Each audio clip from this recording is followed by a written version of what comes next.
दोस्तों, मैं journalist doctor Harish Lakhera इस बार अफगान अंग्रेज युद्ध की जानकारी दे रहा हूं। इस युद्ध ने गढ़वालियों की दिशा और दशा भी बदल दी थी और इस युद्ध के नायक थे लॉर्ड सूबेदार बलभद्र सिंह। जब तक मैं इस बारे में आगे जानकारी दूं, तब तक इस हिमालयी लोक चैनल को लाइक और सब्सक्राइब अवश्य कर दीजिए। आप जानते ही हैं कि हिमालयी क्षेत्र की संस्कृति, इतिहास, लोक भाषा, सरोकारों आदि को देश दुनिया के सामने रखने के लिए ही हिमालयी लोक चैनल लाया गया है। दोस्तों, अफगानिस्तान इन दिनों तालिबान के कारण चर्चा में है। इस अफगानिस्तान से उत्तराखंड खासतौर पे गढ़वाल के लोगों का काफी निजी रास्ता रहा है, नजदीक का संबंध रहा है। लगभग 100-125 साल पहले अफगानिस्तान के लोग उसी तरह उत्तराखंड में कामकाज की तलाश में आया करते थे, जैसा कि पहले नेपाल के डोटी क्षेत्र के लोग आते थे। अफगानियों के बाद कुछ समय तक कश्मीरी आते रहे, उसके बाद नेपाल के डोटी क्षेत्र के लोग और उसके बाद बिहार के लोग भी आए और अब नजीमाबाद समेत रुहेलखंड के ख्वाजा आ रहे हैं। आपको मालूम ही होगा कि अफगानियों के साथ अंग्रेजों ने 3 युद्ध लड़े। इसे अफगान युद्ध भी कहा जाता है। ये युद्ध क्रमशः 1838 से 1842, 1878 से 1880 और 1919 में लड़े गए थे। पहले युद्ध की वजह अंग्रेजों के रूसी साम्राज्य विस्तार की नीति से डर था। आरंभिक जीत के बाद अंग्रेजों को भारी क्षति हुई थी। बाद में सामग्री और सैनिकों के प्रवेश के बाद वे जीत तो गए पर टिक नहीं सके। दूसरा युद्ध अफगान पर ब्रिटेन के सैन्य आक्रमण को कहते हैं। तीसरा आंग्ल युद्ध की परिणति अफगानिस्तान की स्वतंत्रता के रूप में हुई। 1917 की रूस क्रांति के बाद रूस और ब्रिटेन मित्र नहीं रह गए थे। ऐसे में अफगानों ने ब्रिटिश सेना पर अचानक हमला बोल दिया। हालांकि ब्रिटिश सेना ने हवाई आक्रमण कर वहां के राजा तक के महल पर बमबारी कर दी थी। इससे अफगानी लोग नाराज हो गए और अंततः 1919 के युद्ध के कारण 1921 में अफगानिस्तान स्वतंत्र हो गया। दूसरे अफगान युद्ध में उत्तराखंड गढ़वाल के योद्धा बलभद्र सिंह नेगी की वीरता के कारण ही आज की गढ़वाल राइफल का गठन हुआ। सन 1879 के अफगान युद्ध में बलभद्र सिंह ने अद्भुत पराक्रम, समझबूझ का परिचय दिया था। सेना नायक पी रॉबर्ट्स की योजना के अनुसार वे पठान वेश में दुश्मन के इलाके में 7 दिनों तक जासूसी करते रहे। वहां वे अपनी बटालियन के मृत सैनिकों के बीच मुर्दा बनकर अफगानी सेना के सारे भेद लेते रहे और चतुराई से 7 दिन बाद वापस अपनी बटालियन में सुरक्षित आ गए थे। बलभद्र सिंह की पुख्ता खुफिया जानकारी के आधार पर अंग्रेज सेना इस युद्ध में विजयी हो पाई थी। उनके इस साहसिक अभियान से भारतीय सेना के लापता कई मृत सैनिकों का अंतिम संस्कार भी संभव हो पाया था। इस युद्ध में विजय श्री दिलाने में महत्वपूर्ण योगदान के लिए बलभद्र सिंह को ऑर्डर ऑफ मेरिट सम्मान दिया गया था। उन्हें सूबेदार के पद पर भी प्रोन्नत किया गया। इसके बाद 1880 में काबुल युद्ध में भी उन्होंने शौर्य का प्रदर्शन किया। माथे पर गोली लगने के बाद भी वे कई दिनों तक युद्ध के मोर्चे पर डटे रहे। इसके बाद उन्हें फिर से ऑर्डर ऑफ मेरिट सम्मान मिला गया। इस तरह 2 बार उन्हें यह सम्मान मिला।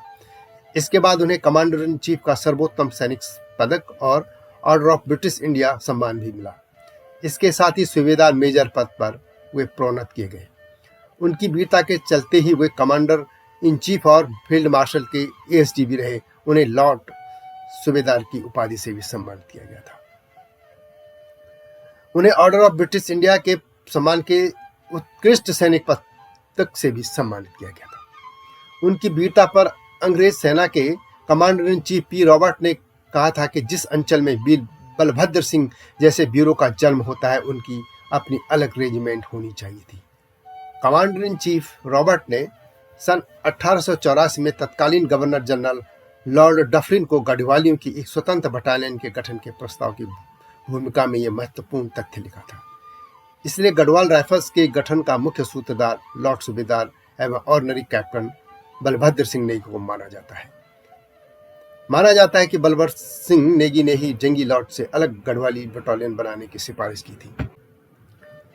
अंततः अप्रैल 1887 में गोरखा राइफल्स की दूसरी बटालियन बनाने के लिए ब्रिटिश सरकार ने आदेश दिया, जिसमें 6 कंपनी गढ़वाली सैनिकों की और 2 गोरखा शामिल की गई।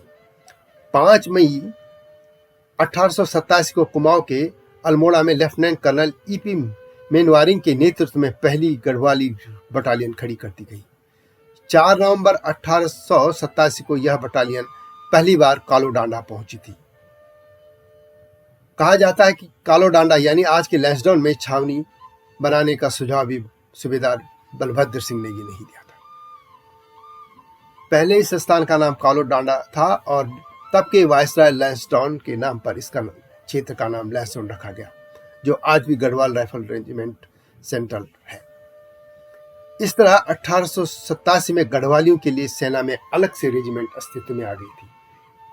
इससे गढ़वाल के वीरों के लिए सेना में जाने का रास्ता आसान हो गया और इस तरह अफगान युद्ध ने यह एक रास्ता, एक दिशा उत्तराखंड के खासतौर पर गढ़वाल के वीरों के लिए तय कर दी थी।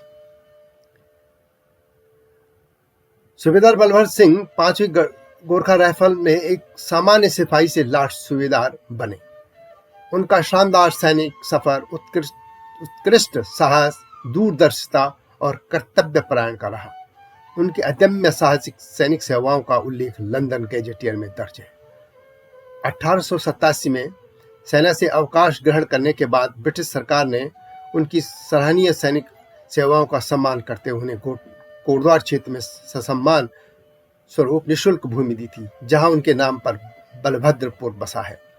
लॉर्ड सूबेदार बलभद्र सिंह नेगी का जन्म 1829 में गलकोट, असवालसिंह पौड़ी गढ़वाल में हुआ था। इनके पिता धन सिंह नेगी मुआड़ से गलकोट में बस गए थे। 1847 में आज के पाकिस्तान के एबटाबाद पहुंचकर वे 5वीं गोरखा राइफल्स में भर्ती होकर आगे बढ़ते चले गए और ऑर्डिनरी कैप्टन तक पहुंचे। दोस्तों, अफगानिस्तान के बारे में भी कुछ जान लेते हैं। भारत पर आक्रमण करने वाले अधिकतर लुटेरे उसी क्षेत्र के थे। मुस्लिम आक्रमणकारियों ने अफगान शाहों की मदद से भारत पर आक्रमण किए। इनमें बाबर, नादिर शाह, तैमूरलंग, अमर शाह अब्दाली जैसे बर्बर आक्रमणकारी शामिल हैं। और ये बर्बर लोग सदियों पहले भी वही कर रहे थे और आज भी वही दोहरा रहे हैं। इनकी ना मानसिकता बदली, न इनके काम कर्म बदले, न इनकी सोच बदली और न इनकी हिंसक प्रवृत्ति बदली। ये तब भी राक्षस जैसे जीवन जीते थे और आज भी वैसे ही बदहाल जीवन और हिंसा से जी रहे हैं। अफगान शब्द पुराना हो सकता है, परंतु इतना साफ है कि 1700वीं ईस्वी से पहले दुनिया में अफगानिस्तान नाम का कोई देश नहीं था। इस भूभाग का अधिकतर क्षेत्र कभी भारतवर्ष का हिस्सा रह चुका है। महाभारत काल का गांधार ही आज का कांधार है। दोस्तों, यह थी गढ़वाल और अफगान का संबंध तथा वीर बलभद्र सिंह की गाथा। अगली कड़ियों में इसी तरह की जानकारी आपके लिए लाऊंगा। यह वीडियो कैसी लगी कमेंट में अवश्य लिखें।